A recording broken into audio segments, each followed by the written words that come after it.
साढ़े साथी सनी की दृष्टि की कहानी। काजल नाम की एक लड़की अपने पति के साथ एक अपार्टमेंट में रहती थी। काजल का पति राहुल एक सॉफ्टवेयर कंपनी में टीम लीडर के पद पर था। राहुल बचपन से ही बहुत आध्यात्मिक था, लेकिन उसके उल्टा उसकी पत्नी काजल बिल्कुल नास्तिक थी। वह ज़्यादातर रंगीन दुनिया में जीने की चाहत रखती थी, जिसे वह आज के हिसाब से सही समझती थी। हालांकि इस बात को लेकर दोनों के बीच में कभी भी कोई अनबन नहीं थी। दोनों अपने जीवन में बहुत खुश थे। एक दिन सुबह राहुल टीवी में धार्मिक कार्यक्रम देख रहा था, जिसमें साढ़े साती काल के बारे में बताया जा रहा था। उसी समय काजल चाय नाश्ता लेकर आती है और राहुल के बगल में बैठकर चाय पीने लगती है और थोड़ी देर के बाद वह राहुल से चाय पीते हुए कहती है, क्या सुबह से बोर कर रहे हो? और उसी समय टीवी का रिमोट उठाकर चैनल बदल देती है। राहुल को काजल का बर्ताव अच्छा नहीं लगता। वह काजल से कहता है, क्या तुम साढ़े साती की महादशा के बारे में कुछ जानती हो?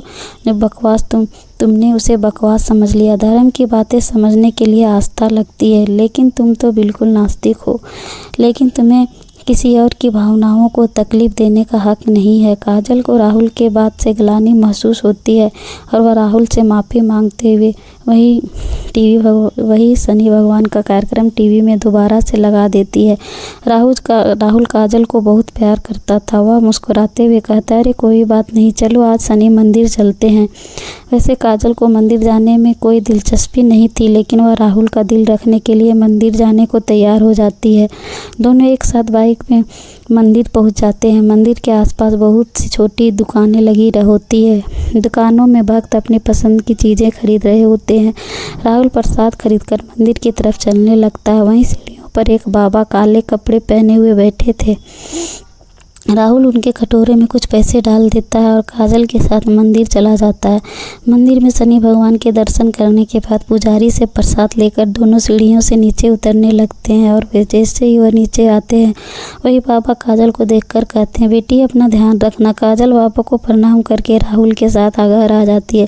दरअसल बाबा बहुत तेजस्वी थे। उन्होंने काजल को देखते ही महसूस कर लिया था कि उसके ऊपर शनि की दृष्टि पड़ चुकी है, जैसे उसका साढ़े साती शुरू हो चुका है और उसके जीवन में संकट के बादल घिर गए हैं। काजल के घर पहुंचते ही उसके सर में दर्द होने लगता है। काजल राहुल से कहती है, आप थोड़ा मेरे लिए चाय बना लीजिए, मेरे सर में बहुत दर्द हो रहा है। राहुल काजल के लिए चाय बनाकर ले आता है। राहुल को ऑफिस जाना होता है, इसलिए वह तैयार होकर जल्दी निकल जाता है। काजल घर के काम खत्म करके दोपहर को सो जाती है। शाम को राहुल अपने ऑफिस से घर आता है। काजल तब तक सो रही होती है। राहुल काफ़ी देर तक दरवाज़ा खटखटाता है, लेकिन काजल गहरी नींद में थी। उसे दरवाजे पे किसी की आहट सुनाई नहीं दे रही थी। राहुल काजल को फ़ोन लगाता है। फ़ोन की घंटी सुनकर काजल अचानक नींद से जाग जाती है और जैसे उसे पता चलता है कि राहुल दरवाजे पर खड़ा है, वह जल्दी से जाकर दरवाज़ा खोलती है। राहुल काजल से प्यार से पूछता है, क्या कर रही थी? इतना टाइम क्यों लग गया? काजल आँख मीचते हुए कहती है, पता नहीं कैसे इतनी ज़्यादा नींद लग गई कि आपकी आवाज़ सुनाई ही नहीं दी। राहुल अपना सामान रखकर बाथरूम में फ्रेश होने चला जाता है। उसी समय राहुल के मोबाइल में एक मैसेज आता है। काजल की नज़र अचानक मोबाइल पर पड़ती है। उसमें दिल के निशान के साथ प्यार भरा संदेश दिखाई देता है। मैसेज देखते ही काजल का रोम में आग लग जाती है, क्योंकि वह अपने पति से बहुत प्यार करती थी और यदि वह बेवफा निकली उसे बर्दाश्त नहीं होगा। काजल की आंखों से आंसू निकल आते। उसी समय राहुल बाथरूम से निकल आता है। काजल तुरंत उसका फ़ोन रख देती है और अपने आप को काबू करके अपने कमरे में चली जाती है। वह सोच रही थी, अगर राहुल को खुद इस मैसेज के बारे में बताएगा तो ठीक है, नहीं तो वह इसके बारे में कभी बात नहीं करेगी और उसकी ज़िंदगी से हट जाएगी। दोनों के प्यार को ग्रहण लग चुका था। साढ़े साती के काल में काजल को अपनी गिरफ्त में ले लिया था। काजल का स्वभाव बदलने लगा था। वह अपने पति पर शक करने लगती है, जिसके चलते उसके रिश्तों में दरार आ चुकी थी। कुछ दिनों के अंदर दोनों के बीच झगड़े होने प्रारंभ हो जाते हैं।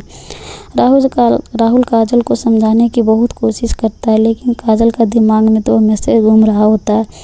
वह राहुल की किसी भी बात पर भरोसे नहीं कर पा रही थी। राहुल काजल को खुश करने के लिए उससे कहता है, चलो मंदिर चलते हैं और वहीं से बाज़ार घूमने चलेंगे, आज कुछ कपड़े खरीदते हैं। लेकिन काजल गुस्से से वहाँ से उठकर चली जाती है। राहुल अकेले ही मंदिर चल देता है। राहुल को दोबारा वही बाबा मंदिर में सीढ़ियों पर फिर से दिखाई देते हैं। वह राहुल को देखते ही उसे अपने पास बुलाते हैं। राहुल हाथ जोड़कर बाबा के सामने जाकर खड़ा हो जाता है। बाबा कहते हैं, बेटे तुम्हारे जीवन में संकट दिखाई दे रहा है, क्या तुम ठीक हो? राहुल कई दिनों से काजल से परेशान था। वह बाबा के सामने बैठकर अपनी समस्या बताने लगता है।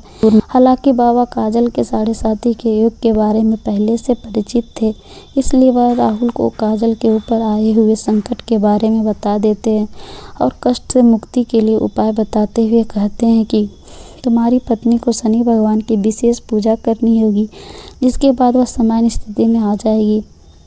राहुल भगवान का दर्शन करने के बाद घर पहुंचते ही काजल से कहता है, आज मंदिर में वही बाबा जी मिले थे, उन्होंने बताया तुम्हारा साढ़े साथी योग चल रहा है, इसलिए तुम्हारे जीवन में चिंता बनी रहती है। तुम शनि भगवान की पूजा करो, उससे सब ठीक हो जाएगा। काजल अचानक राहुल से कहती है कि मेरी समस्या की वजह तुम हो। राहुल पूछता है कैसे, लेकिन काजल बात को यहाँ वहाँ घुमा देती है। राहुल काजल को इस बात जोर देते हुए कहता है, हर शनिवार को तुम शनि भगवान की पूजा शुरू कर दो। लेकिन काजल राहुल को मना कर देती है और गुस्से से कहती है, तुम मुझे किसी काम के लिए मजबूर मत करो, मैं इन सब बातों पर विश्वास नहीं करती। राहुल को समझ नहीं आ रहा था कि वह अपनी पत्नी शनि के प्रकोप से कैसे बचाए। वह दोबारा मंदिर की तरफ जाता है और बाबा को ढूंढने लगता है, लेकिन बाबा वहाँ और अब वह अगले हफ्ते यानी अगले शनिवार को ही यहाँ आएंगे। राहुल के पास तब तक का वक्त नहीं था, क्योंकि वह समझ चुका था अगर यह सब ठीक नहीं हुआ तो काजल और उसका रिश्ता टूट जाएगा। वह काजल से बहुत प्यार करता था, वह उसके बिना जीने की कल्पना भी नहीं कर सकता था। राहुल मंदिर में पुजारी जी से बाबा के बारे में जानकारी लेता है, लेकिन पुजारी जी को बाबा के बारे में कुछ पता नहीं था। वह कहते हैं, बेटा मैं यहाँ सुबह से आता हूँ, लेकिन मैंने आज तक किसी बाबा को सीढ़ियों पर बैठे नहीं देखा, पता नहीं तुम किसकी बात कर रहे हो। राहुल को ताज्जुब होता है, क्योंकि वह 2 बार बाबा से मिल चुका था। वह शनि भगवान के सामने हाथ जोड़कर कहता है, प्रभु मुझे बाबा से मिलना। और इतना कहते ही राहुल मंदिर के नीचे उतरने लगता है। अचानक सीढ़ियों में उसके सामने बाबा प्रकट हो जाते हैं और उसे एक शनि भगवान की मूर्ति देते हैं और कहते हैं, इसे अपने घर में रख लेना और इन्हें तेल से स्नान कराना, तुम्हारा कल्याण होगा। और इतना कहते ही बाबा अचानक राहुल के सामने से ओझल हो जाते हैं। राहुल को समझ जाता है यह कोई साधारण बाबा नहीं बल्कि तेजस्वी आत्मा है। राहुल अपने घर पहुंचकर शनि भगवान की मूर्ति स्थापित कर देता है। राहुल जैसे ही वह मूर्ति को तेल स्नान कराता है, काजल पीछे से आकर जोर जोर से चिल्लाने लगती है और कहती है, खुद चरित्रहीन होकर ये ढोंग मत करो। अपनी गलती छुपाने के लिए तुम शनि भगवान को सहारा ले रहे हो। अगर आप अपने आप को आईने में देखो तो पता चलेगा तुम कितने घटिया इंसान हो। काजल की इतनी अभद्र बातें सुनते ही राहुल के पैरों तले ज़मीन खिसक जाती है। उसने उम्मीद भी नहीं की थी काजल उससे कभी इस लहजे में बात करेगी। राहुल शांत स्वभाव का था। वह काजल को शांत करते हुए पूछता, क्या हुआ काजल, आराम से बात करो। काजल तुरंत उसका मोबाइल लाकर वही मैसेज उसके सामने रख देती है। राहुल काजल से पूछता है, यह क्या है?